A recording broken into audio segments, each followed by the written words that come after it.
Bonjour, bienvenue ou re-bienvenue à Dreadset Tape, votre humble serviteur au micro, Monsieur David Bocage. J'espère que votre vie se passe à merveille. J'aime beaucoup l'épisode d'aujourd'hui. Je vous le présente dans un tout petit instant.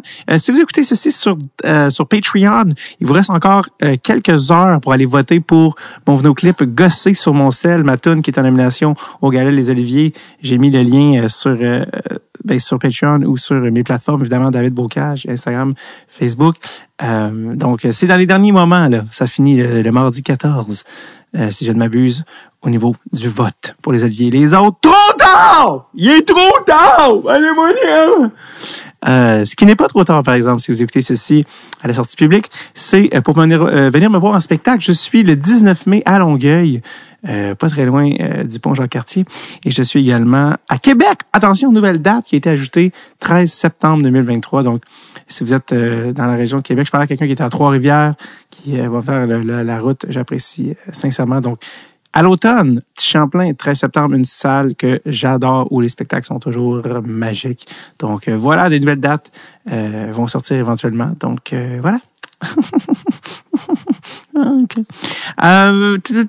Donc, oui, l'épisode d'aujourd'hui, j'en suis très, très content. Anne-Sophie Betté, que les plus connaisseurs peut-être connaissent déjà. Anne-Sophie qui a joué au hockey, qui joue au hockey, qui a 34 ans, qui joue au hockey depuis plusieurs années. Moi, je l'ai connue à la classique KR, à la classique à Kevin Raphaël.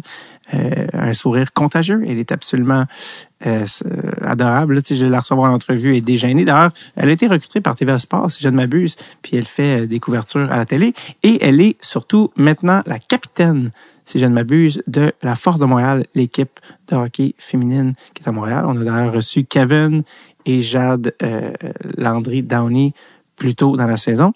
J'ai été voir d'ailleurs, Jade et Anne-Sophie trônent au sommet des meilleures marqueuses de l'équipe.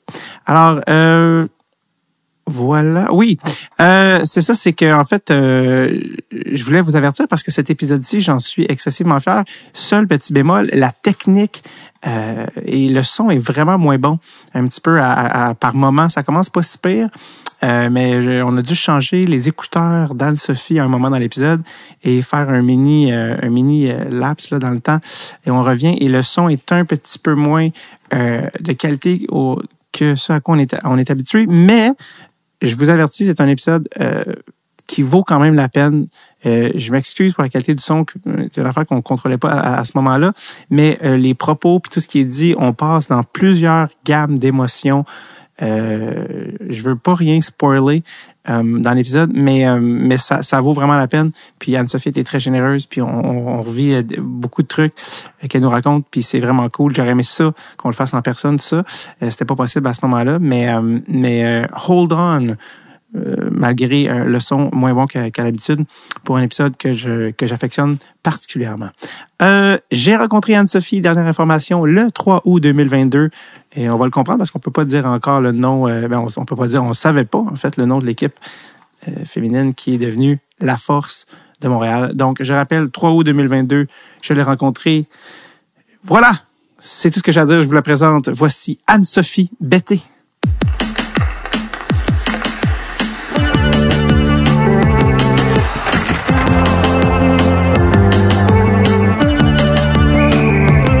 Dreadset Tape avec David Bocage. C'est commencé là. On commence là. Go. Là. Go. Comment ça va, Anne-Sophie?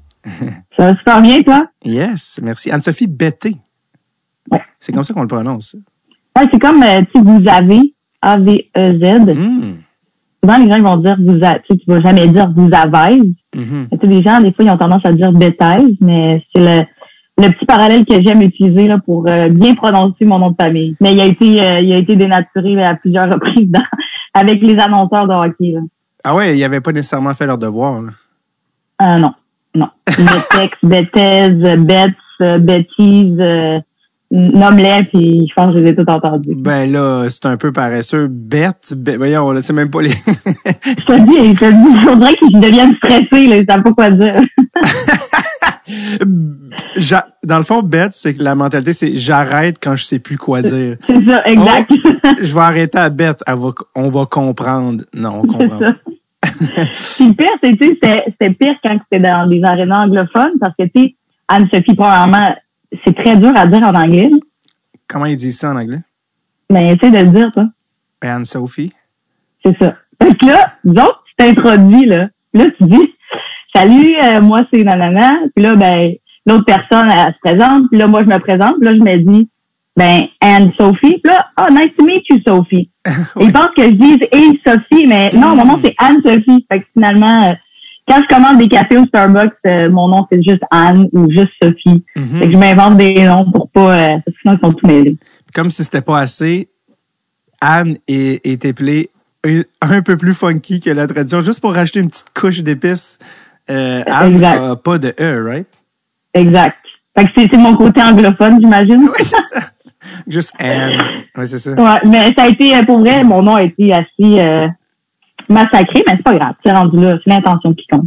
Ça paraît que ça fait longtemps que tu as ton nom parce que tu avais déjà t'as comme ta ligne de comme vous avez, tu étais déjà ton truc mémotechnique.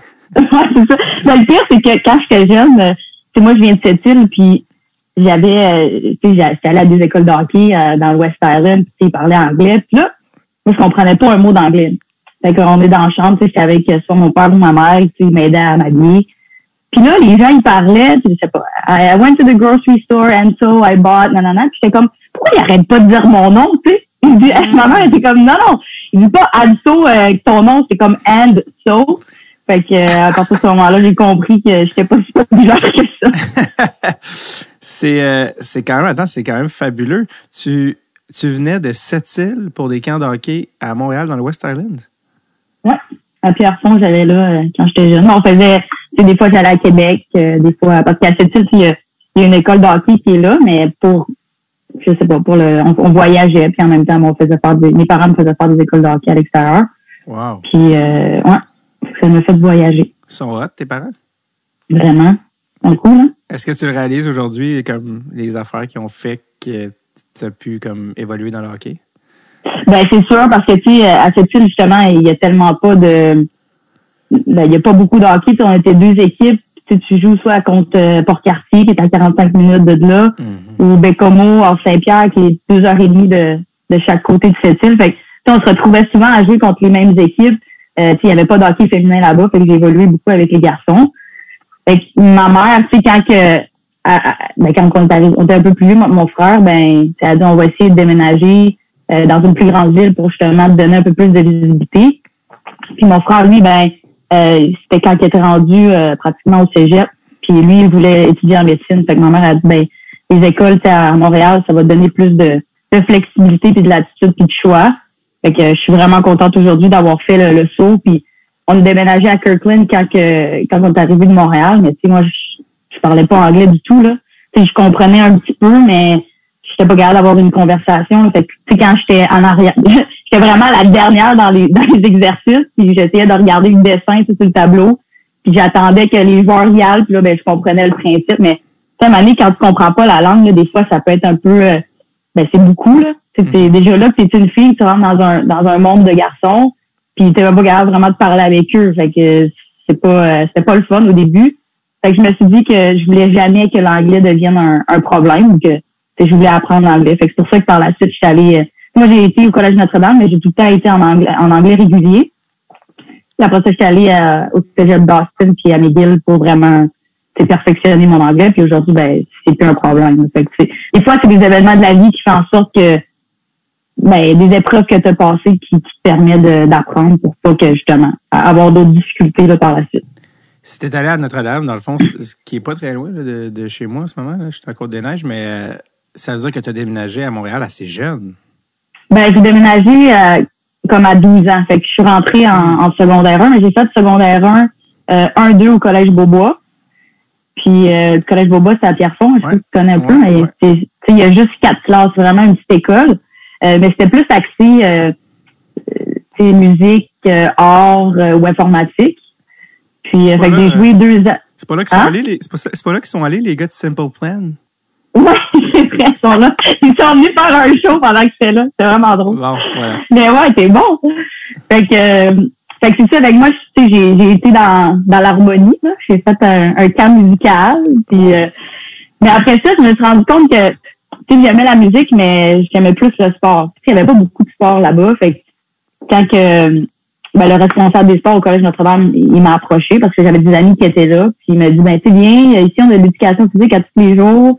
Tu pourrais jouer au hockey aussi. Fait que j'ai fait le changement en secondaire 3, puis ça a été vraiment, pour moi, un beau changement parce que, tu sais, d'être capable de tout le temps bouger à tous les jours, ben, moi, c'est ce qui me permettait de rester concentré. Fait que ça m'a vraiment aidé, puis ben, ça m'a permis de connaître d'autres mondes, sauf qu'au Collège Notre-Dame, il y a beaucoup d'anglophones. Fait que moi, je parlais pas, ben, tu sais, je comprenais, mais je parlais pas beaucoup anglais. Tu sais, des fois, il y en a qui se faisaient chicaner parce qu'ils parlaient anglais dans les corridors. Fait que je peux te dire que c'était leur langue pratiquement maternelle, puis ils venaient apprendre le français. Fait que c'est sûr qu'ils étaient en anglais enrichi. Mais ouais, ça a été des belles expériences. Mais tes parents, c'est quand même un gros move de partir de cette île, venir s'établir à Montréal. Qu'est-ce qu'ils font dans la vie, tu sais, pour déménager la famille au complet? Ben, ma mère est optométriste, fait que c'était pas nécessairement une problématique à trouver un emploi. C'est sûr qu'elle avait sa clinique quand on était à cette île. Puis mon père, ben lui, dans ce temps-là, il travaillait pour ma mère, il faisait la comptabilité, puis il taillait les verres, parce qu'avant, il faisait tout plus à l'interne. Maintenant, il ship ça ailleurs dans des grosses usines, des gros laboratoires. Puis, fait que c'est ça. Fait que quand on est arrivé à Montréal, ben, ils ont été capables de se trouver des emplois, mais ils ont vraiment plus fait ça pour mon frère, ben, tu sais, ma mère, elle s'est dit, le hockey, si tu veux percer, ben, c'est pas à cette île que ça va se faire. Puis pour les études à mon frère, ben, c'est sûr que lui, il allait devoir quitter la ville aussi. Fait que ça a été comme un point tournant qui a fait du sens aujourd'hui quand when you look back. Mais, tu sais, moi, je suis quelqu'un d'extrêmement familial. Fait que, quitter moi, j'étais toujours chez mes grands-parents, là. Fait que autant du côté de mon père que du côté de ma mère. Fait que, tu sais, quand je suis partie, c'était comme un gros manque, là, de pouvoir, de plus les avoir, de plus dire, tu sais, à cette île, c'est petit, là, tu peux prendre ton vélo, tu t'en vas, puis, tu sais, en 5 minutes, même pas que t'es rendu, là. Fait que ça a été un gros moment pour moi, mais, tu sais, j'ai resté en contact avec mes grands-parents. Tu sais, mais les parents de ma mère sont décédés, malheureusement, mais j'ai encore les parents de mon père qui sont là. Puis justement, je suis allée le mois dernier là pour aller leur rendre visite à cette île. Fait que, tu sais, j'essaie de les appeler une fois de temps en temps, mais je sais que même si je les appelle pas tous les jours, je pense à eux, puis je sais que c'est réciproque. Puis ce qui est le fun, c'est que quand on a des matchs là, qu'on avait des matchs sur YouTube, ben ils s'en allaient chez ma tante, puis c'était comme le gros événement, puis ils me regardaient, puis ils sont comme on est fiers de toi. Fait que, tu sais, je sais que même s'ils sont loin, ils sont vraiment proches, puis ils me supportent dans tout ça. De toute beauté. C'est drôle parce qu'au moment, dans la journée où on enregistre le podcast, c'est la fête de ma grand-mère qui a 95 aujourd'hui. Ah! Tu diras bonne fête. Je vais dire, Anne-Sophie Bettet va dire, qui? C'est ça. Anne quoi? Elle va arrêter à A. Ouais, c'est ça. Ça va être déjà en masse. Tes parents, tu sais, quand tu look back, parce que tu sais, quand on vieillit, on comprend aussi nos parents comme adultes, là, et non pas juste comme nos parents. Quand tu vois tes parents qui ont déménagé à Montréal, tout ça, est-ce que tu te dis, tes parents avaient soif de la ville ou de l'aventure? Ou tu te dis, non, c'est vraiment pour nous, ça leur tentait pas pantoute de venir à Montréal? Tu comprends ce que je veux dire? Ouais, ben, je pense pas que, tu sais, quand tu es habitué à vivre, tu sais, ma mère est allée à l'Université de Montréal, fait qu'elle a connu la ville, tu sais, mon père, il a été évolué à Trois-Rivières, fait que, tu sais, il connaissait un petit peu d'autres choses que juste cette île. Mais vraiment, ce move-là, je pense qu'il a été fait vraiment pour moi puis mon frère. Quand que je regarde en arrière, tu sais, moi, quand on a déménagé, j'étais un peu fâchée parce que je me dis, je veux pas aller à Montréal, tu sais, je m'en fous, je veux rester proche de ma famille, j'ai mes amis, je suis bien ici. Mais maintenant que je regarde qu'on a fait ce changement-là, ben, tu sais, ça m'a permis d'apprendre l'anglais, ça m'a permis de me faire voir peut-être plus, tu sais, avec Hockey Québec, voire même l'équipe nationale. Tu sais, des fois, quand tu es dans les petites villes, c'est plus difficile de percer. Fait que c'est sûr que je regrette pas, mais ça a été un cheminement qui était quand même assez, c'était pas facile, là, nécessairement, quand le changement a été fait, là. Est-ce que tu étais conscient que c'était pour toi quand même à cet âge-là ou pas? Non, okay. Pas vraiment. OK, c'est ça. Non. Puis tes parents. Et puis après ça, je me suis, vas-y. Non, qu'est-ce que t'allais dire après ça? Non, mais tu sais, j'étais, comme une fois que je suis arrivée à Montréal, je me suis dit, bon, OK, faut que j'apprenne l'anglais, mais tu sais, c'est des fois quand t'es mise quand tu fais face à des épreuves, ben, c'est pas toujours évident, là. Tu sais, j'allais jouer dans la rue puis je comprenais rien qu'est-ce qu'ils me disaient, là, les amis, là. Parce que t'étais à Pierrefonds, c'est ça aussi? Ben, c'est à Kirkland. Kirkland, bon, tu vois, c'est très anglophone, ouais. Ouais, c'est ça, j'avais de la misère à dire le nom, tu sais. T'habites tout Kirkland? Kirkland. C'est ça, exact. Fait que tu as appris un peu l'anglais aussi dans la rue, en jouant dans le quartier. Ouais, puis j'ai commencé à écouter beaucoup plus de télévision anglophone. Des téléséries, des affaires comme ça pour juste essayer d'aider mon oreille à familiariser avec la langue. C'était quoi tes shows go-to qui t'ont accroché? Au début, j'écoutais toutes les affaires de base, tu sais, comme Caillou, là, pour comprendre l'anglais. C'est con, mais pour les enfants, un peu pour les enfants. Puis tu sais, ça m'aidait à prendre un peu confiance. Mais après ça, quand j'ai plus compris, dans mon temps, ce qui était à la mode, c'était D.O.C. Oui, D.O.C., ben oui. Fait que ça, tu sais, j'aimais beaucoup ça. Ah man, est-ce que j'ai un flash? C'est quoi la toune déjà? J'ai comme parce que là j'ai la toune de Dawson's Creek, mais c'est pas la. Ouais, c'est ça. Mais ça aussi j'ai écouté Dawson's Creek, j'ai écouté D.O.C. J'ai écouté aussi The Price is Right. Mon grand-père, c'est drôle parce que lui, il est français de France, là, mais il parlait avec un accent francophone, mais lui, il écoutait ça. Je sais pas s'il comprenait, mais lui, il tripait ses chars. Il adorait quand que là, you got a brand new car! Puis là, j'étais comme, fait que ça a été comme une tradition quand j'étais en 6e année, j'allais toujours dîner chez mon grand-père, puis lui, c'est un chef cuisinier, c'était vraiment bon. Sa nourriture, là, moi, je capotais. J'étais tellement excitée d'y aller parce que à chaque fois qu'on mangeait, c'était vraiment bon. Fait que ça a été pas mal ça, mes shows que je regardais. Ton grand-père, c'est un Français de France qui s'est ramassé à Sept-Îles. Ouais. Ça va nécessaiter une explication. En fait, je sais pas trop comment il s'est rendu là, mais il a travaillé sur les tracks de chemin de fer. OK. Puis, ça s'appelle Iron Ore, là, à Sept-Îles. Puis, je sais pas le switch pour vrai comment il s'est fait, mais il était cuisinier sur la ligne, là, puis il travaillait comme cuisinier. OK, il était vraiment cuisinier de profession, là. Oui, c'est ça. Oui. Wow. Oui. C'est drôle quand tu parles. Oui, mais quand tu parles de D.O.C., ça me rappelle le personnage de Ryan. Ben oui. Qui faisait toujours une moue. Il était vraiment. Parce que c'est pour ceux qui ont connu. C'était quoi, là? C'était-tu Marissa? C'était-tu ça le nom de la. Ouais. Marissa, c'était la brune, là. Ouais. Et cette fille-là. Elle était avec Seth. Seth Cohen. Oui, exact. Toutes les filles avaient un kick sur Seth. Je me souviens. Ouais. À la bonne époque. Qu'est-ce que je te demande? Ah oui, c'est ça. Tes parents sont-ils retournés en région quand les enfants, vous avez quitté la maison? Non. Ils sont restés en ville? Non, ouais. On dirait que, tu sais, là-bas, après que tu regardes, il n'y a pas grand-chose à faire. Pour être honnête, à cette île, c'est une belle ville touristique, mais tu vas là, tu fais le tour des îles. Il y a cette île, il y en a vraiment 7. Puis tu peux aller faire un pique-nique, tu vois des beaux, il y a des baleines, il y a plein d'affaires. C'est vraiment le fun, comme assez touristique, mais de retourner là-bas une fois que tu as connu la ville, tu sais, c'est vraiment différent. Là, fait qu'ils sont pas retournés là-bas. Puis, mais c'est tellement drôle, hein, parce que même quand je suis allée cet été, je me suis dit, OK, je vais aller chez ma tante à 1h, mais je me dis, OK, il faut que je parte. OK, je n'ai pas besoin de partir une demi-heure à l'avance. Là. Mais tu sais, ici, quand tu as un rendez-vous, faut que tu regardes Waze, tu regardes comment de temps ça te prend, tu regardes le trafic. Là-bas, il n'y a pas de trafic, là, tu sais, fait que ça, c'est drôle. On dirait que je suis stressée de devoir partir, mais finalement, j'ai pas à être stressée parce que je suis là en moins de 5 minutes, tu sais. Ouais. Fait que ça a été une grosse adaptation. Mais non, mes parents sont restés ici puis ils se sont établis. Puis ma mère travaille encore un peu à temps partiel. Puis mon père est à la retraite. Moi, mon père vient de la Gaspésie, là, puis on a une maison là-bas. Puis quand je vais sur la même affaire, de comme c'est vrai, ça prend 1 minute à aller quelque part. Tu sais, comme c'est vrai. Tu fais juste rentrer dans ton auto, tu sais, puis tu y vas, puis comme t'es arrivé, tu sais, il n'y a pas d'affaire de transport en commun, il y a pas d'affaire. C'est pour ça que je pense il y a beaucoup de facteurs, mais tu sais, il y a moins de stress en région, là, puis ça, le stress des déplacements, la gestion du temps, c'est comme une autre affaire.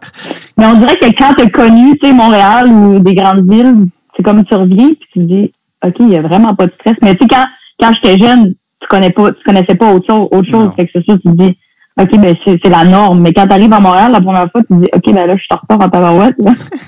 C'est quoi le terme pour quelqu'un qui vient de Sept-Îles? Sept-Îlien. C'est ça? Oui, je pense. C'est parce que je sais que tu as fait des entrevues des fois où ils utilisaient le terme, puis j'étais comme, j'essaie de m'en rappeler. Ben, Sept-Îlienne, je pense, au féminin. Ah oui, c'est ça. Bon, on va l'accepter. The price is right. You gotta bring your car. Qu'est-ce que je veux dire? Ah oui, quand tu arrives à 12 ans, tu sais, en ville, c'est ça, oui, bon, il y a plusieurs différences en région. Là, le trafic en est un, mais les rapports sociaux aussi sont différents. Dans les petites villes, il y a une proximité. Quand tu arrives à Montréal, puis justement, tu n'as pas 4 ans, tu en as 12. Est-ce que tu te souviens, qu'est-ce qui a été la plus grande difficulté ou la plus grande adaptation, mis à part la langue, là, dont on a déjà parlé? Ouais. Ben, ça aurait été ça le plus gros. Après ça, c'est sûr que quand j'étais à Kirkton, après ça, j'ai déménagé à Dollard-des-Ormeaux quand j'étais allée au collège, secondaire 1-2, collège Beaubois. Mais tu sais, c'est quand même 4 classes, c'était quand même petit. Il y avait rien vraiment de différent. Mais quand je suis allée au collège Notre-Dame, tu sais, il y avait 9 classes de 30 à 35 personnes. Donc là, j'étais comme, OK, ça, c'est complètement différent, là. Puis non seulement ça, tu sais, au collège Notre-Dame, c'était beaucoup plus d'ethnie aussi. Donc, c'est d'apprendre à connaître les différentes cultures de chacun. Mais c'est juste le fait que c'est comme il y a beaucoup de monde, là. 9 classes de 30 à 35, là, c'est beaucoup, là. Puis au collège Notre-Dame, comment c'est fait, c'est que t'as une période d'études. Fait que t'as tous les gens de ton niveau qui sont dans la même salle. Fait que c'est tellement long, là, c'est un long couloir, là, puis là, t'as tous les élèves qui sont assis un en arrière de l'autre, puis tu fais tes travaux. Fait que ça m'avait marqué beaucoup. Mais pour moi, c'était comme l'idéal d'avoir cette période d'études-là parce que le soir, tu avais ton sport, puis tu es capable d'avoir 1 heure d'activité physique dans ta journée.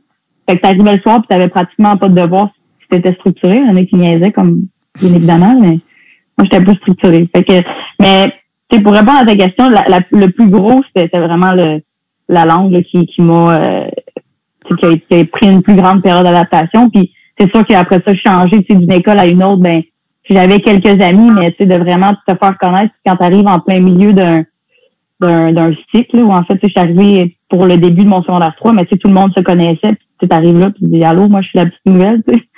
Ouais. Fait que ça a été cette intégration-là, mais après ça s'est bien fait parce que t'es dans les équipes de sport, puis quand moi j'étais bonne au sport, fait que là, tu commences à te faire des amis, là, les gars sont comme, t'es donc bien bonne, puis fait que là, ils te choisissaient pas en dernier, là, comme quand je faisais des équipes, là. C'est parce que, tu sais, secondaire aussi, c'est comme un peu ingrat, là, c'est un âge très, c'est ça, d'arriver au secondaire, je sais, ça peut être tough, là, tu sais, c'est comme les clics, puis tout ça, les gangs. Puis ça, Notre-Dame, tu disais, tu sais, en tout cas, de mon souvenir, Notre-Dame, il commençait en secondaire 1 avec beaucoup plus de classes que ça avec quoi il finissait. Il y avait un petit côté Hunger Games, là, où il éliminait du monde en chemin, là, tu sais, puis j'étais comme, tabarouette, tu sais, c'est comme un peu intense. C'est sûr. Mais une affaire qui était drôle, c'est que une de mes premières journées, au collège, comment c'est fait, c'est que les gars, ils ont leur vestiaire, puis les filles, ils ont leur vestiaire. Fait que, tu sais, quand tu vas à ton casier, il y a juste des filles. Fait que tu peux te changer pour aller à tes trucs d'éducation physique. Ben là, il y a une année, moi, c'était comme la première journée, puis j'étais assise à côté d'un gars dans la classe, fait que j'ai commencé à y parler.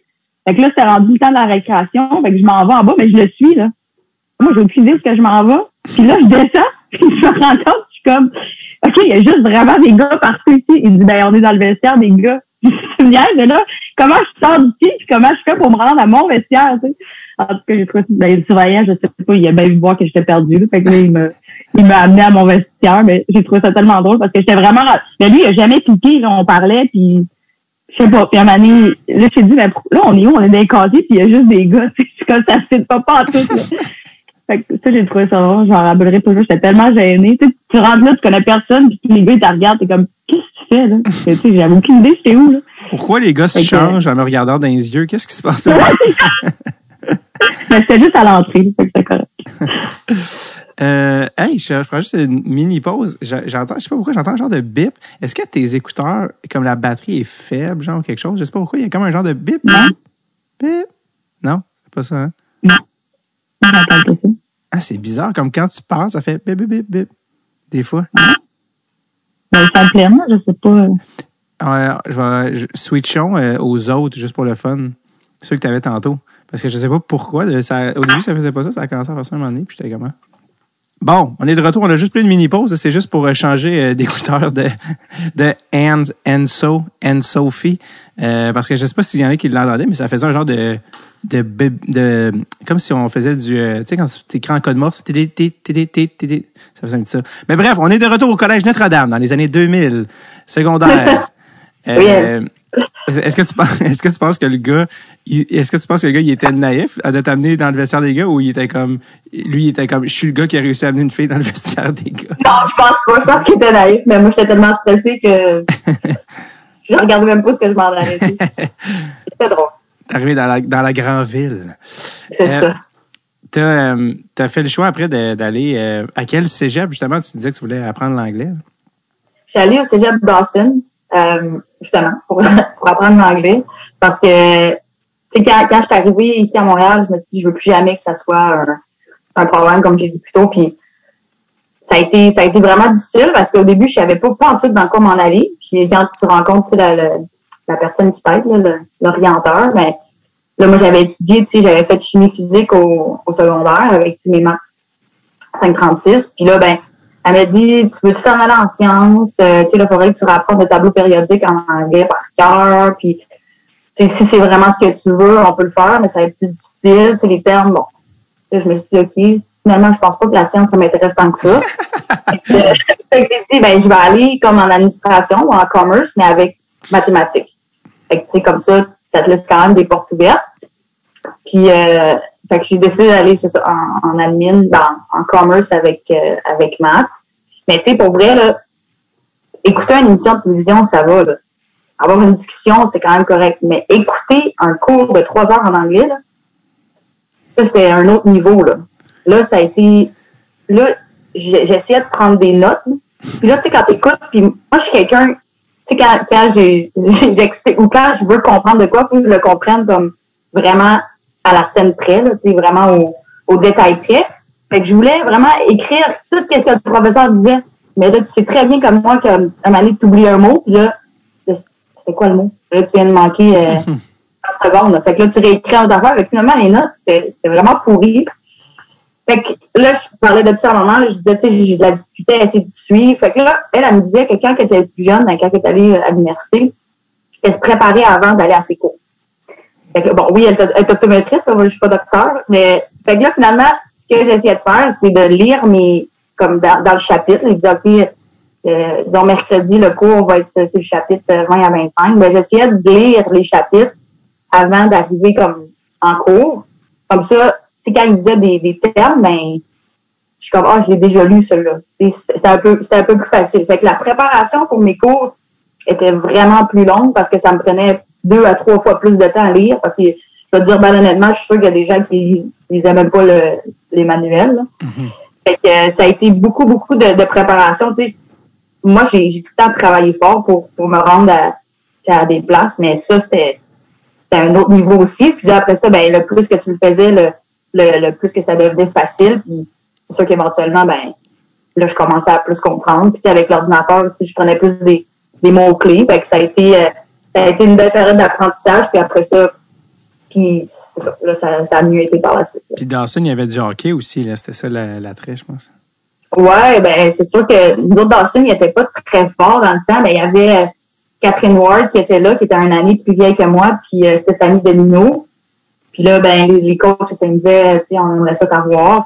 Je dis, ben, pour moi, ça fit, là, je jouerais au hockey, puis en même temps, ben, j'apprendrais l'anglais. Fait que ça a été vraiment des belles années parce que j'ai eu du fun à jouer au hockey, puis ça m'a permis d'apprendre l'anglais en plus. Top notch. Ouais. Le rêve sétilien. Tes parents qui étaient là pour toutes ces raisons. Comment, après ça, t'as-tu des offres pour aller dans des colleges américains? Comment t'as fait ton choix universitaire? Ouais, ben en fait, tu sais, moi, j'avais, tu sais, le fait d'avoir quitté cette île pour me rendre à Montréal, tu sais, ça a été quand même difficile de la séparation avec ma famille et tout ça. Puis, oui, j'ai eu des offres pour aller, tu sais, aux universités, mais américaines, mais on dirait que j'avais pas, je sais pas si je peux dire le courage ou la force à ce moment-là de quitter Montréal puis ma famille proche pour m'en aller loin. Fait que ça l'a pesé beaucoup dans la balance. Puis l'autre chose, c'est que j'avais des amis qui allaient étudier aux États-Unis, puis finalement, quand ils revenaient ici, ils ont fait leurs 4 ans. Puis après ça, ils revenaient, puis là, leur diplôme n'était pas reconnu. Fait qu'il fallait qu'ils fassent d'autres éducations pour avoir un emploi. Fait que j'étais comme, ça aussi, ça m'intéresse moins. C'était dans quel domaine que c'était pas reconnu? Ben, tu sais, exemple, la psychologie, tu sais, t'as des affaires que, tu sais, au niveau des lois, c'était pas les mêmes choses mettons, tu es en droit, le droit aux États-Unis versus ici, c'est pas pantoute la même chose. Fait que là, il fallait qu'il fasse d'autres éducations pour continuer. Fait que, mais tu sais, moi, en administration, ça aurait été reconnu. Là. Mais dans ce moment-là, parce qu'à Dawson, en fait, je sais pas si tu te souviens, mais il y avait eu un shooting qui est arrivé. Là. Ben oui, j'étais au cégep à ce moment-là. T'étais à Dawson aussi? Non, j'étais pas à ce cégep-là, mais j'étais au cégep, fait que ça m'avait marqué. OK, ben, moi, j'étais là. Oh my God. Fait que ça, c'était l'année juste avant que moi, je passe à l'université. Fait qu'on dirait que toutes ces choses-là mises ensemble ont fait en sorte que je ne voulais pas m'en aller loin de ma famille. Mais t'étais-tu physiquement au cégep quand c'est arrivé? Ouais, j'étais dans le building. Oh my God. Et puis c'est fou parce que, je me rappelle, c'était un mercredi. Puis nous autres, on avait comme une salle athlétique là, c'était comme on se tenait beaucoup avec les joueurs de basketball. Fait qu'on avait, tous les sports étaient là, mais nous autres, les joueurs de hockey, les joueurs de basket. Puis lui, il est rentré, en fait, le tireur, il est rentré sur le boulevard de Maisonneuve. Puis comment c'est fait, c'est que t'as comme un atrium, là. Fait que tu as accès en bas complètement, puis tu as accès au niveau. Puis, tu sais, il y a des escaliers qui montent vers le 3e étage. Fait que cette entrée-là, c'est l'entrée où il y avait le plus d'accessibilité pour comme lancer des balles. Mm-hmm. Puis, moi, quand je me suis dit, je vais aller chercher mon lunch, fait que finalement, il y a quelqu'un qui m'a dit, hey, j'étais supposée parler à quelqu'un, puis il a dit, il vient de sortir sur de Maisonneuve. Fait que je suis partie à la course pour aller le rejoindre. Puis finalement, il était déjà rendu de bord de la rue, tu sais, chez Alexis Neon, dans le building. Ouais. Fait que je me suis dit, je le reparlerai une autre fois. Fait que finalement, je rentre. Et là, il devait être 12h30 là, quand c'est arrivé. Fait que finalement, je me suis dit, je vais aller chercher mon lunch en bas, dans mon casier. Puis j'ai décidé de changer ma route pour aller faire imprimer des notes. J'avais un cours de psychologie, fait que j'allais imprimer des notes de psycho. Fait que je suis allée dans un autre local pour aller imprimer mes notes. Puis quand j'ai fini d'imprimer mes notes, je suis sortie pour aller finalement chercher mon lunch, qui était à mon casier. Puis là, j'ai entendu comme un fusil de paintball, là, tu sais. Je suis dit, c'est ça, c'est bizarre. Fait que là, on ne se rend compte de rien. Fait que là, finalement, il y a quelqu'un qui a dit, il y a quelqu'un qui a un gun dans l'école, cachez-vous. Fait que moi, j'étais en bas, fait que j'ai essayé de courir pour aller m'évader vers le métro, mais les portes étaient déjà barrées, il y avait déjà comme une clôture. Fait que je suis retournée comme dans un petit local, puis je te jure, là, tous les gens qui étaient dans le gymnase, là, ben, ils se sont tous rapatriés, puis c'était une petite pièce, là. On devait être peut-être 10-15 dans un petit local, là. Mais on est resté là pendant 1h30, là. Mais on était au sous-sol. Fait que là, il y a tellement de monde qui essayait d'utiliser leur téléphone que toi, quand on essayait d'appeler, la ligne ne fonctionnait pas. Puis j'ai essayé de prendre la ligne téléphonique pour essayer d'appeler, tu sais, soit mon père ou ma mère pour leur dire que, tu sais, j'étais correcte et de pas s'inquiéter. Finalement, je réussis avec le téléphone la ligne de l'école de rejoindre mon père. J'ai dit, là, je t'explique qu'est-ce qui se passe. Il y a un shooting, il y a quelqu'un qui a un gun dans l'école, puis mais je suis correct. Fait qu'il appelle maman puis il dit lui, je raccroche. Fait que là, on reste là, nous, 1h30 là-dedans. Puis là, finalement, il y a un policier qui vient nous rejoindre. Fait qu'il nous fouille, il dit OK, tout est correct, on est ouais. Fait que là, il dit je vais vous amener. Puis on va tourner 2 coins de mur. Il dit c'est moi qui vais être en avant. Puis tu sais, je vais m'assurer qu'il n'y a personne, tu sais, pour s'assurer que le chemin est libre. Puis il dit vous allez courir jusqu'au prochain policier. Puis il va faire la même chose, puis il va vous indiquer la sortie. Fait que là, on monte les marches. Là, il tourne le coin. Je te jure, on était tout en arrière. Là, il tourne le coin. Là, puis là, il fait ça. Il dit go. Fait que là, on part à courir. On s'en va jusqu'à l'autre policier. Là, finalement, on est rendu sur la rue Sainte-Catherine. Mais là, moi, mon premier réflexe, c'est de dire les filles de mon équipe sont-tu correctes? Tu sais, tu sais pas, là.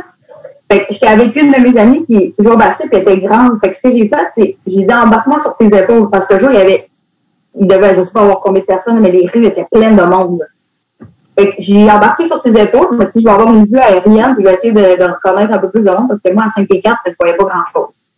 Fait que là, j'embarque, là, il y a une fille, elle me dit, hey, j'ai vu tes coéquipières de ton équipe de hockey sont au coin de la rue là-bas.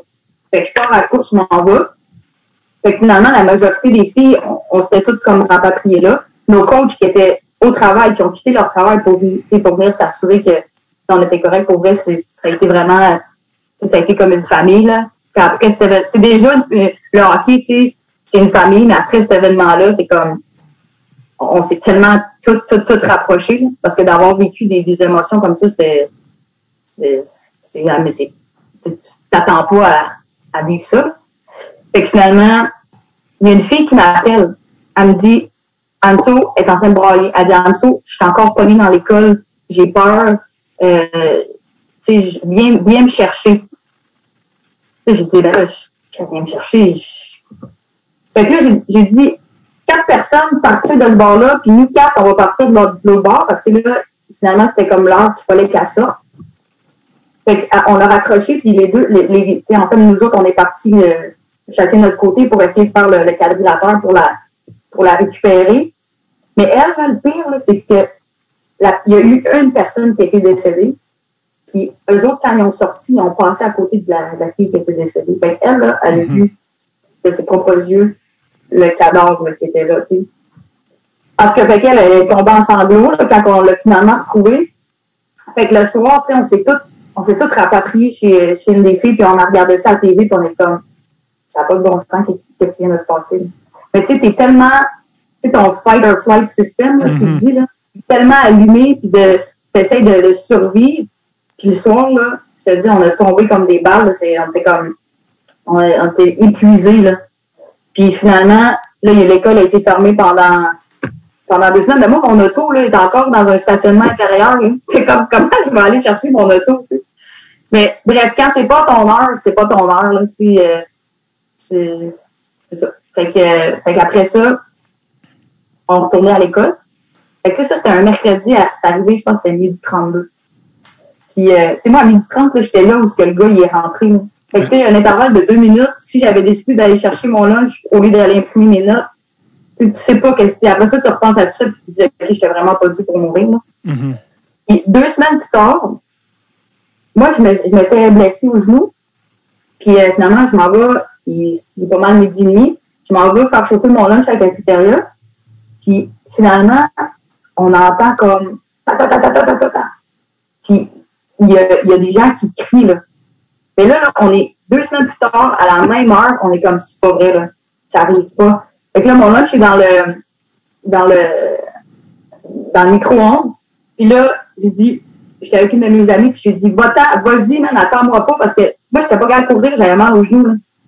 Et elle dit, non, je t'attends. J'ai dit, va-t'en, man, je veux pas qu'il arrive quelque chose.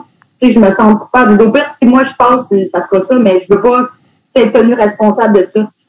Fait que finalement, elle est partie, on est sorti dehors, il y avait déjà tous les hélicoptères qui étaient là. Et finalement, tout ça par la suite qu'on a appris que c'était un marteau-piqueur qui faisait de la construction dehors. Puis en même temps, il y a quelqu'un ça c'est ce qu'on s'est fait dire, quelqu'un avait fait un tour de magie puis les gens avaient capoté. Mais c'est comme si ces 2 événements-là sont arrivés en même temps, que c'était le mercredi à la même heure. On dirait que, tu sais, des traumatismes, ça reste, ça marque, là. Fait que ça a été quand même fou de vivre ça. Puis, après ça, rendu là, j'étais contente que c'était juste un marteau-piqueur. Ouais. Mais ouais, fait que ça a été quand même une grosse partie, disons, de ma décision qui a aussi fait en sorte que je voulais rester. Tout ça pour dire que je voulais rester à Montréal. Écoute, c'est vraiment à glacer le sang. Je pensais pas dire ça, mais t'es même pas la première qui parle de ça au podcast. On avait reçu Andrea Barone, qui est un arbitre. Je sais pas si tu as entendu parler, lui, c'était le premier arbitre ouvertement gay qui a arbitré pro. Puis lui, à Dawson, il était dans la cafétéria. Puis quand tu as raconté ceux qui ont passé par-dessus le corps, c'est exactement ce que lui nous a raconté quand il était venu au podcast. Puis les policiers leur gueulaient après, là, ah ouais, tu sais, genre, let's go, mais tu passes par-dessus je pense qu'elle s'appelait Anastasia, la jeune fille qui est décédée. Évidemment, c'est très traumatisant. La première fois que tu es retourné à l'école, est-ce que tu te souviens, la première fois que tu es re-rentré dans l'école après, quand vous êtes retourné 2 semaines après, tu disais, je pense? Ouais. Comme ce sentiment-là. On est rentré en équipe, là, parce qu'on s'est dit, on voulait pas... mais la fille qui a passé, elle, ça lui a pris du temps à repasser par cette entrée-là. elle prenait une différente entrée parce qu'elle dit j'arrête pas de la voir. T'sais. Mais j'ai pas tant de souvenirs d'avoir re-rentré puis avoir été traumatisée. Mais le fait qu'on était avec notre équipe, ben je pense que ça nous a aidé à passer à travers. C'est vraiment plus difficile. Y a-tu des genres de des espèces de relents post-traumatiques de ça? Ben, il y a un moment donné, tu sais, tout ce qui est quand tu entends des coups de fusil ou des coups, des pâles. Ma première année universitaire, j'étais allée à McGill. Puis je marchais dans le ghetto de Capel. Puis on avait un party de fin d'année. Puis là, on vient, il est aux 10 heures du matin, il fait noir dehors. Il faisait pas encore clair, c'était pas encore le matin. Puis on marche, puis moi j'habitais pas au centre-ville. Ma première année, j'ai pas habité au centre-ville. Fait que je restais chez une de mes coéquipières cette soirée-là. Puis j'ai entendu pow, pow, pow! Puis littéralement, là, je me suis pitchée à plat ventre entre deux autos parties en parallèle. Là. Puis mes deux amis sont comme qu'est-ce que tu fais? T'sais, ils riaient de moi. Mais c'était quelqu'un qui faisait des feux d'artifice dans sa cour. Mais pour vrai, là, je sais pas, il devait être 3 heures du matin. Là. C'était comme j'ai vraiment plongé entre les deux chars. Pour me protéger, parce que pour moi, c'était comme c'était le même bruit que j'avais entendu. Fait que tout ce qui est feu d'artifice quand je m'en attends pas ou des choses comme ça m'a vraiment resté marqué. Mais après ça, je pense que j'ai pas nécessairement eu d'autres troubles ou d'autres problèmes suite à ça. J'ai quand même m'en suis bien sorti. T'as-tu déjà visionné avant ou après? Il est peut-être sorti après en même temps, parce que ça fait quand même un moment, là, mais le film Polytechnique? Ouais, j'ai écouté après. Ouais, hein? Ça me remet dans des émotions de quand j'étais là. C'était pas Polytechnique, là, mais quand moi, c'est arrivé à Dawson, c'est quand même fou de penser que quelqu'un peut faire ça. C'est sûr que t'es pas bien, mais pourquoi faire du mal à autant de personnes? Mais ouais, ça m'a... Est-ce que quand ça saisi. Est-ce que quand tu étais dans justement dans la genre de classe où vous étiez, ou pas la classe, mais le local où vous étiez, le local, hein? Est-ce que vous disiez comme hey, what if il se pointe ici, là? T'sais? Mais tu sais, nous autres, on était comme au sol, puis il y avait une passerelle à rentrer. C'est comme ouvert, là. Fait que je me suis dit, pour vrai, il pourra pas vraiment descendre en bas, puis tu sais, on n'est pas assez, c'est pas assez une grosse cible ouverte, là. Tu sais, je me suis dit, parce qu'après ça, à un moment donné, t'entendais d'autres fusils, puis je me suis dit, OK, je pense que c'est la police, là. Je peux pas croire que c'est lui. Fait que ça m'est jamais, quand on était dans le local, ça m'a pas passé par l'esprit que j'allais me faire, tu sais, ou j'allais le voir là. Parce qu'après ça, il y a du monde, tu sais, là, on a entendu 1h30, mais la police, quand il est venu nous fouiller puis nous dire on va vous amener jusqu'à là, le policier, il a dit, on l'a tiré. Là. C'est comme un peu plus sécuritaire par rapport à ça. C'est une des rares fois où que tu te fais dire on l'a tiré, que t'es comme que ça te calme. Ouais. T'es comme OK. Mais tu sais, après ça, tu dis, il y en a-tu d'autres? On savait pas, là, mais on en a tiré un. Ah, c'est ça, oui, c'est ça qu'ils ont dit, OK. C'est ça. Mais après ça, tu sais pas s'il y avait d'autres personnes ou qu'est-ce qu'il y en a. Fait que t'es tout le temps un peu sur le qui-vive, mais t'es tellement sur l'adrénaline que c'est fort pour vrai. L'adrénaline, c'est vraiment fort. Ouais. Ça pour dire, t'es pas allé à l'université aux États-Unis. Ça veut dire que ça avait joué un rôle dans le fait que tu voulais rester plus proche de ta famille, c'est ça que tu dis? Ouais. Puis tu sais, moi, mes parents, tu sais, tantôt, tu mentionnais, tu reconnaissante que tes parents ont fait le move de déménager à Montréal. Puis, on dirait, mes parents m'ont tellement supporté dans ma jeunesse, dans ma carrière d'athlète, que tu sais, de partir et qu'ils ne puissent pas venir me voir jouer, ben, je trouvais ça plat. Puis de dire, faut que tu conduis, je sais pas, 5-10 heures pour venir voir un match le week-end. Fait que là, à McGill, ben, ils pouvaient venir quand ils voulaient, c'était beaucoup plus accessible. Puis, de l'autre côté, McGill, c'est une bonne éducation. On s'entend que les filles, on va pas faire carrière de hockey. Fait que, pour moi, j'avais toutes ces choses-là mis ensemble, le fait que j'avais déjà subi cette séparation-là, quand j'avais eu 12 ans. de partir de cette île. On dirait que émotionnellement puis mentalement, je n'étais pas prête à refaire ce saut-là, tu sais. Puis, est-ce que c'était une faiblesse? Est-ce que, je sais pas, peu importe. Je suis quand même contente du chemin que j'ai pris pour me rendre jusqu'ici. Sur quelle université as-tu arrêté ton choix, finalement? McGill. Ouais, station. MC Gilles. Ben oui, McGill, où tu as joué plusieurs années, évidemment, au hockey. Même sur Elite Prospect, ça dit que tu as joué 5-6 ans ou quelque chose comme ça? Ça donne beaucoup de... 5 ans. Ben, ici, au Canada, tu as le droit de jouer 5 ans, puis aux États, tu as le droit seulement 4 ans. Donc... Mais moi, ce que j'ai fait mon bac en 4 ans, puis j'ai fait un certificat juste pour le fun, pour pouvoir jouer une année supplémentaire. Tu as tiré le plaisir. Tu as fait la même chose que ce que certains font au cégep pour l'impro, mais pour le hockey. Tu parles d'expérience? Moi, je ne l'ai pas fait, mais j'étais pas assez bon en impro. Non, mais c'est sûr que c'était vraiment leur truc. Ils ont tout stretché. Moi, je suis humoriste, hein, des gens d'impro, là, j'en connais beaucoup. Ouais, c'est ça, c'est pendant que tu es à McGill que là, j'imagine que c'est à peu près ces eaux-là que tu dois tomber sur le radar de Hockey Canada, j'imagine? Oui, exact. En fait, j'ai été invitée, j'ai fait 2 ans l'équipe junior. C'était avant, moi, quand j'ai commencé, il n'y avait pas d'équipe moins de 18 ans.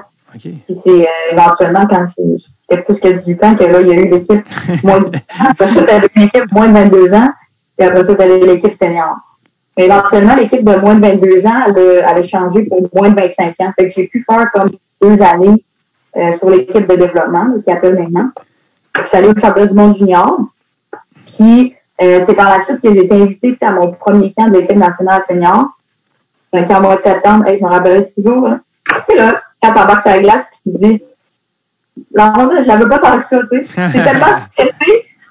Peut-être un peu comme on va se sentir à Classique. Ouais. Mais à Classique, ça dépend pas de nous. Il y a des joueurs professionnels pour ça. C'est ça, exact. Mais, tu sais, c'est ça. Fait que, depuis que je suis jeune, je regardais l'équipe nationale, les Olympiques, les voies d'admission. Puis là, soudainement, ils sont assis à côté de toi. Pour vrai, là, gros choke, là. Tu sais, le premier camp, là, ils m'ont dit, t'es coupé, on retourne à la maison. Je comprends donc, tu sais. Mais, tu sais, moi, quand j'étais à l'université, ben, je dominais, dans la ligue, tu sais, je performais bien, j'étais en confiance. Puis, quand je suis arrivée à l'équipe nationale, ben, c'est sûr que par la suite, une fois qu'ils m'ont retranché, ben, ils m'ont dit, on t'invite plus, tu sais, on ne veut plus, là. Merci d'avoir essayé. Fait que j'ai finalement continué à jouer au hockey parce que, tu sais, je joue au hockey depuis 3-4 ans, là. Fait que c'est sûr que, tu sais, pour moi, c'était le choix logique de continuer à jouer. Fait que quand j'ai gradué de l'université, j'ai joué avec c'était la Ligue canadienne qui existait dans le temps. Ouais. C'était les Stars de Montréal. Puis là, il y avait des filles qui jouaient sur l'équipe nationale qui étaient dans mon équipe. Puis on jouait contre des filles qui étaient sur l'équipe nationale aussi. Puis je me suis dit, tu sais quoi? Je suis capable de compétitionner avec elles. Tu sais. Elles sont bonnes, mais tu sais, moi aussi, je suis bonne. Puis on dirait que cette confiance-là, je l'ai eue en moi plus tard. Mais là, je me suis dit, ben, je peux pas appeler, là, puis dire, hey, j'aimerais ça retourner, puis j'aimerais ça réessayer. Tu sais, ça se fait pas, ça, avec l'équipe nationale. Fait que j'ai comme abandonné le projet, puis j'ai mis une croix, tu sais, puis je me suis dit, ben, tu sais quoi, tu sais, j'ai quand même vécu un beau parcours. J'étais allée au championnat du monde junior, j'ai gagné 3 championnats canadiens avec l'Université McGill, puis j'ai eu des honneurs personnels aussi. Fait que, ça, j'ai dit, ben, regarde, je vais continuer à jouer parce que j'aime vraiment ça. Puis c'est le fun parce qu'il y a des filles qui étaient parties à l'université américaine, que là, ils revenaient. On se retrouvait, des filles avec qui j'ai joué au cégep, que là, on se retrouvait ensemble. Fait que, c'était vraiment le fun de jouer. Puis j'ai continué à jouer. Puis là, ben, à un certain moment donné, c'était en octobre 2018, là, on avait une pratique à Laval, pratiquer à Laval. Puis là, il y a un... Mélo, elle me dit, monsieur veut te parler. C'est qui? Ben, c'est le coach de l'équipe nationale. Ben, j'ai dit, qu'est-ce qu'il me veut? Tu sais, pourquoi il veut me parler? Ben, je sais pas, il veut parler. OK. Puis ce jour-là, j'avais une grippe, mais tu sais, quand t'as une grippe, tu fais pas de voix. Là. Ouais. Fait que là, je parle, en fait, je parle pas, mais j'écoute. Puis là, il dit bonjour, il se présente, nanana. Il dit qu'est-ce que tu dirais, tu sais, de revenir sur le programme de l'équipe nationale? J'ai dit quoi? Il dit, ben, tu sais, on aimerait ça. Tu sais, tu as eu du succès durant les dernières années, puis on aimerait ça te redonner une chance de te réinviter à un camp. Et pour vrai, là, tu sais, j'avais pas de voix ce jour-là, mais je n'aurais pas eu, là. Puis si tu me dis, je te donne 100 000, puis tu as le choix de mettre ton 100 000, de gagner à la loterie, tu sais, d'acheter des billets de loterie de 100 000, ou de te faire réinviter pour l'équipe nationale. Je sais pas si tu le sais, mais les chances sont extrêmement minces de gagner à la loterie, là. Oui. Ben, j'aurais pris mon 100 000, puis je l'aurais mis là-dessus. Juste pour te dire à quel point que c'est sorti de nulle part.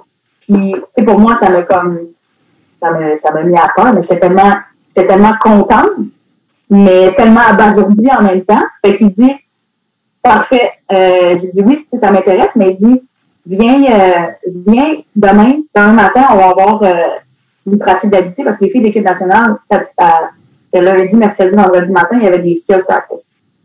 Fait que j'ai dit, OK, parfait. Fait que ça, c'était le mardi soir. Le mercredi matin, j'arrive à l'arena, puis on laissait notre poche là-bas. Mais fouille-moi pourquoi. Le mardi soir, j'avais amené mes patins chez nous. Non, dis-moi pas ça. Le mercredi matin. Non, dis-moi pas ça.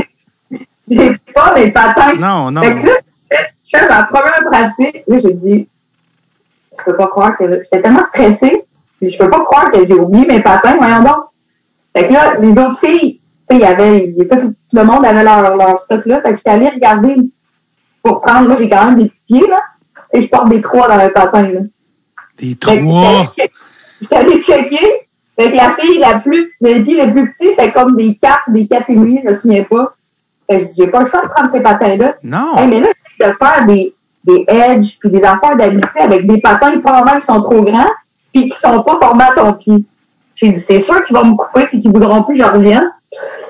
En tout cas, fait que finalement, ben, c'est ça. Ça a été comme à ce moment-là, qui était 9 ans plus tard, tu sais, entre ma dernière présence au championnat du monde junior, puis le moment où j'ai fait ma première participation, c'était la série Rivalité en 2019, Canada-États-Unis. Fait que, tu sais, pour moi, j'étais pas comme la merde, c'était comme un rêve que, tu sais, quand j'étais jeune, je me dis, je veux aller aux Olympiques, tu sais, je sais pas dans quel sport, mais je veux m'y rendre. Mais tu sais, là, de pouvoir, tu sais, faire partie de l'équipe, c'était comme, wow, c'est malade, là, tu sais. Surtout que j'avais mis une croix là-dessus, tu sais, je me suis dit, ça n'arrivera plus jamais, là. Puis après ça, ben, j'ai été sélectionnée pour faire le championnat du monde en 2019, qui était en Finlande. Fait puis ce qui est fou, c'est que, tu sais, eux autres, ils nous donnent accès à une chambre d'hôtel puis un billet d'avion payé pour une personne. Puis j'ai dit à ma mère, j'ai dit, ça te tente-tu d'aller en Finlande? Fait que, elle dit, OK. Ben, j'ai dit, j'ai été sélectionnée sur l'équipe nationale, puis je m'en vais au championnat du monde. Puis, tu sais, en guise de remerciement, j'aimerais que ça, c'est toi qui en bénéficies, tu sais.